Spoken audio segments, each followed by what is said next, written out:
एक कहावत है कि दुनिया उगते हुए सूरज को सलाम करती है। We salute the rising sun. अंग्रेज भी कहा करते थे कि ब्रिटिश राज्य में सूरज कभी अस्त नहीं होता। एक कव्वाली भी सुनी है, चढ़ता सूरज धीरे धीरे ढलता है, ढल जाएगा। ऐसा लगता है जैसे सूरज का ढलना कमजोरी का प्रतीक है, कोई गलत बात है, खराब बात है, अशुभ है। यूरोप और अरब के देशों में ऐसा मानते होंगे, हम भारतवासी नहीं मानते। हम डूबते हुए सूरज को भी पूछते हैं। हमारे लिए पश्चिम में अस्त होता सूर्य उतना ही श्रद्धेय है जितना पूर्व में उदय होता हुआ सूर्य, क्योंकि सूर्य देवता है और दिशा बदलने से देवता के लिए हमारा भाव नहीं बदल जाता। बड़ी बात है सूरज का सूरज होना, तेजो राशि जगत पते होना, सृष्टि और जीवन का आधार होना। सूरज हूं, जिंदगी की रमक छोड़ जाऊंगा, मैं डूब भी गया तो शफक छोड़ जाऊंगा।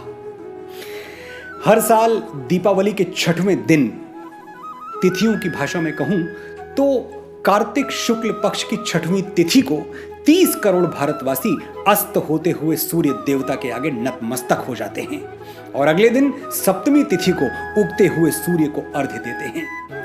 भारत की नस नस में बसा हुआ यह त्योहार छठ पूजा कहलाता है और दुनिया भर में मनाए जाने वाले बड़े से बड़े त्योहार का संगीत फीका पड़ जाता है जब यूपी, बिहार, झारखंड की माताएं अपने बेटे बेटियों की लंबी उम्र की कामना करते हुए एक स्वर में गा उठती हैं कि कांचे ही बांस के बहंगिया, बहंगी लचकत जाए, होई न बलम जी कहरियां, बहंगी घाटे पहुंचाए। मैं समझता हूं इतना करुण, इतना संवेदनशील, इतना मन को छू लेने वाला, इतना माटी से जुड़ा हुआ और इतना भावना से भरा हुआ गीत शायद ही कोई दूसरा हो। छठ माता कौन हैं? इसके बारे में अलग अलग धारणाएं हैं। पुराणों में नवरात्रि में पूजी जाने वाली मां कात्यायनी को ही छठ माता कहा जाता है। सनातन धर्म में उन्हें भगवान ब्रह्मा की मानस पुत्री माना गया है। मानस पुत्री यानी वो बेटी जिसके जन्म में शरीर की कोई भूमिका ना हो, मन से मन का मिलन हुआ, तरंगे टकराई, ब्रेन की एनर्जीज मिल गई और संतान का जन्म हो गया। हॉलीवुड की साइंस फिक्शन फिल्मों में म्यूटेंट्स का जन्म ऐसे ही होता है। हम विश्वास भी कर लेते हैं, लेकिन हजारों साल पहले वेदों पुराणों में लिखी गई ये बातें हमको अविश्वसनीय लगती हैं, कोरी कल्पना लगती हैं। एक बार ठहर के सोचिएगा कि आगे बढ़ने की अंधी दौड़ में हम कितना पीछे जा चुके हैं। अपने सच को झूठ मानते हैं और दूसरों के झूठ को सच। मैं एक ऐसे युवा भारत का सपना देखता हूं जो दिन भर इसरो में बैठ के अंतरिक्ष में रॉकेट्स भेजे, लेकिन रात को सोने से पहले श्रीमद् भगवत गीता के 2 पन्ने पढ़ के ही आंखें बंद करे। मॉडर्न होने का मतलब मूर्ख होना नहीं है। और विश्वास मानिए, अगर हम अपने रीति रिवाजों से, अपनी संस्कृति से, अपने ग्रंथों से, अपने पूर्वजों से कट गए तो हम में और खूंटे से बंधे हुए एक जानवर में कोई अंतर बाकी नहीं रह जाएगा। हम पशु होकर संतुष्ट हैं या प्रभु होने की यात्रा पर निकलना चाहते हैं, यह निर्णय हमें आज लेना होगा, अभी लेना होगा, वरना बहुत देर हो जाएगी। वापस लौटते हैं छठ पूजा की ओर। ये पूजा पहली बार कब शुरू हुई थी ठीक नहीं कहा जा सकता, लेकिन ऐसे उल्लेख मिलते हैं कि महाभारत काल में द्रौपदी छठ माता की पूजा किया करती थी। बिहार का एक जिला है भागलपुर, महाभारत काल में इसे अंग देश के नाम से जाना जाता था और इसके राजा थे सूर्यपुत्र कर्ण, अंगराज कर्ण। कर्ण भी छठ पूजा किया करते थे, ऐसा पढ़ने में आया है। अब कर्ण तो थे ही सूर्य के पुत्र, तो सूर्य उपासना और पिता की उपासना कर्ण के लिए दोनों का एक ही अर्थ था। कहते हैं उस दिन कुरुक्षेत्र में जब अर्जुन के तीरों से बिंधकर कर्ण वीर गति को प्राप्त हुए तो आकाश पर चमकता हुआ सूर्य रो पड़ा। अपने पुत्र की मृत्यु सूर्यदेव सहन नहीं कर पाए। फिरे आकाश से सूर्यान सारे, नतानन देवता नभ से सिधारे, छिपे आदित्य होकर आत्र घन में, उदासी छा गई सारे भुवन में। ये था कर्ण और सूर्य का संबंध, लेकिन हम भी सूर्य को पिता ही मानते हैं और इस नाते हमारे अंदर भी एक कर्ण सांस ले रहा है। मैं और आप भी कर्ण की ही छाया हैं। छठ पूजा पे जब हम सूर्य को अपना प्रणाम निवेदित करते हैं तो ये आदर सिर्फ एक भक्त भगवान को नहीं दे रहा, एक पुत्र अपने पिता को भी दे रहा है। इसलिए छठ पूजा सिर्फ एक उत्सव नहीं है, हजारों वर्ष पुराने एक संबंध की मौन घोषणा भी है। ये दुनिया जान ले कि हर भारतवासी सूर्य की संतान है। हम सूरज की तरह तपना भी जानते हैं और सूरज की तरह चमकना भी जानते हैं। दुनिया की ऐसी कोई ताकत नहीं जो सूरज को फूंक मार के बुझा सके। जब कहीं कुछ नहीं था तब भी हम थे, और जब कहीं कुछ नहीं होगा तब भी हम होंगे। मैं मुंबई में रहता हूं और मेरे जैसे लाखों उत्तर भारतीय यहां रहते हैं। हर साल जैसे जैसे छठ पूजा नजदीक आती जाती है, मैं देखता हूं कि मुंबई में उत्तर भारतीय कम हो रहे हैं। मुंबई उत्तर भारतीयों से खाली हो रही है। ऑटो वाले मातादीन और चाट वाले बटेसर भैया से लेकर मनोज मुंतशिर तक सब गांव का टिकट कटा के चल देते हैं। और क्यों चल देते हैं?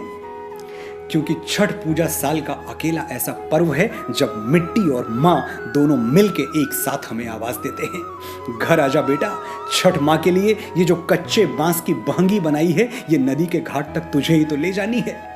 एक बार मां का ये संदेशा मिल जाए फिर तो हम काल के रोके भी नहीं रुकते।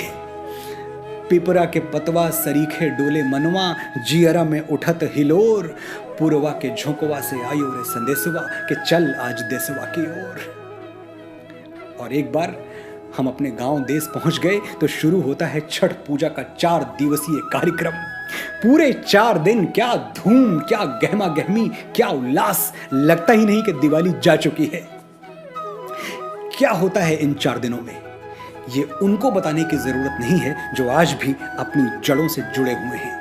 लेकिन जिनकी जड़ें टूट गई हैं, उनसे मेरी प्रार्थना है अगले 2 मिनट तक शांति के साथ मुझे सुन लें और जान लें कि छठ की ये परंपरा है क्या, और क्यों मैं बार बार कहता हूं कि पूरी दुनिया में ऐसा उत्सव कोई दूसरा नहीं है। शायद आपकी सोई हुई जड़ें जाग उठें और आप अगली छठ अपने गांव में मनाएं।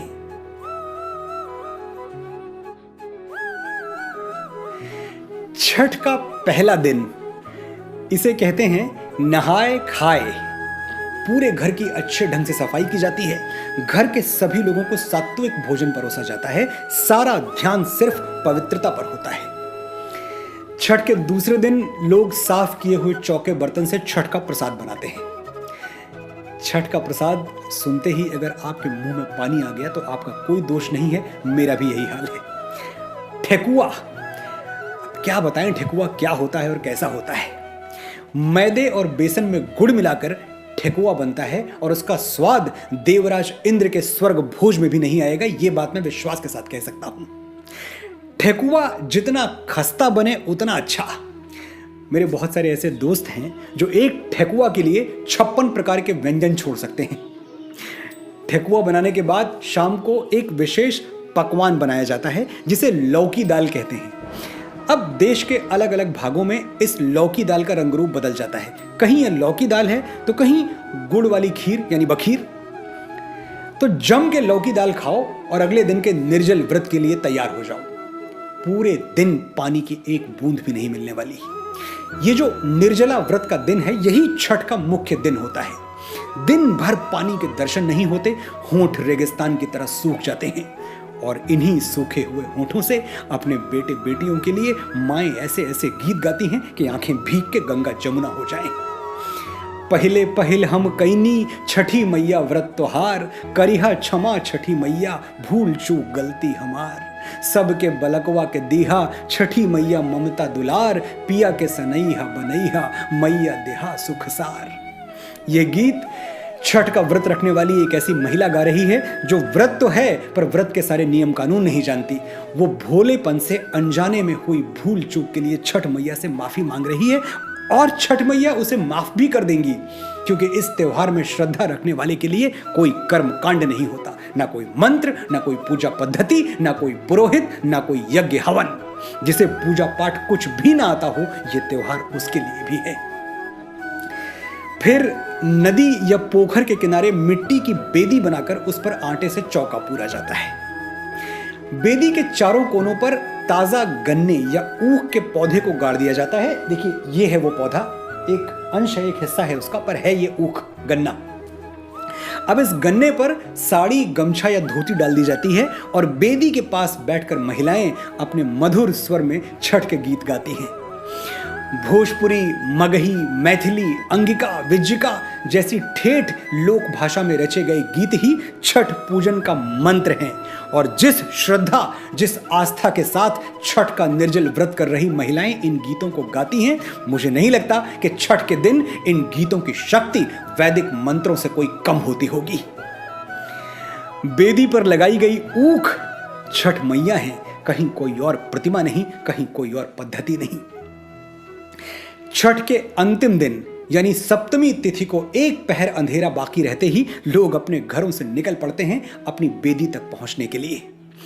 पिछली शाम की तरह ही बेदी के पास बैठकर गीतों से और प्रसाद से छठ का पूजन करते हैं और सूर्योदय की प्रतीक्षा करते हैं। छठ के घाट पर न कोई अपना होता है, न कोई पराया, न कोई जात, न कोई पात, न छुआछूत, न ऊंच नीच। सभी लोग हर बेदी पर जाकर प्रसाद मांगते हैं, अपनी बेदी के साथ दूसरों की बेदी पर भी सर झुकाकर आशीर्वाद लेते हैं। छठ के घाट पर सामाजिक विभाजन की वर्जनाएं टूट जाती हैं। सबकी एक ही पहचान होती है, सब छठ मां के बेटे बेटियां हैं।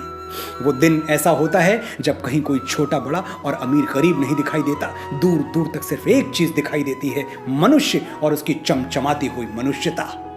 जितने निष्पाप, भावुक, प्रेम से भरे हुए, समरस हम छठ के अंतिम दिन होते हैं, अगर वैसे ही साल के 365 दिन रह पाएं तो भारत को विश्व गुरु बनने से और वसुधैव कुटुंबकम का हमारा स्वप्न साकार होने से कोई रोक नहीं सकता। छठ माता आप पर कृपा करें, आप सुखी हों, समृद्ध हों, और इस बार छठ पर अगर गांव नहीं गए तो अगली बार जरूर जाएं, क्योंकि मां और माटी की पुकार अनसुनी नहीं की जाती। नमस्कार।